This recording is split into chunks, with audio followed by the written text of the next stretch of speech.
I just put this propeller on, also this small propeller, then the wheels, also the small wings, the missile, the windshield. There's a windshield. Yeah, and the back keys there, the wheels, Okay. the flats. Then I attach the doors here, but they cannot move.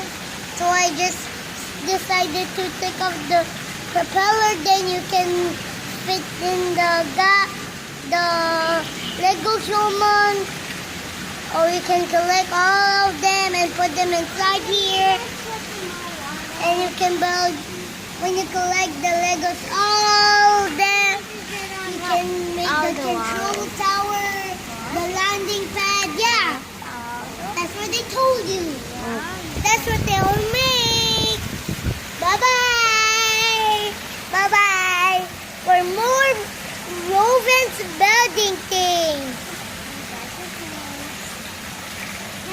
You like it? I do. Yeah.